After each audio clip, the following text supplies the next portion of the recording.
som davant un nou paradigma, és a dir, davant un canvi d'un model social, econòmic i polític que hem viscut fins ara, no?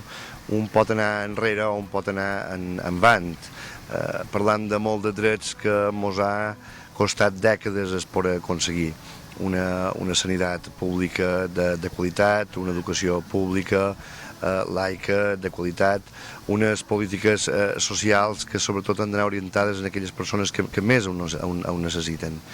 Al cap i a la fi això és el que està en joc, aplicant polítiques que eximeixen de pagar en aquelles grans empreses, en aquelles multinacionals, que són al cap i a la fi els responsables de generar aquesta crisi, al cap i a la fi tirar en terra a damunt d'aquestes polítiques, a damunt d'aquests drets que ens ha costat segles es poder aconseguir.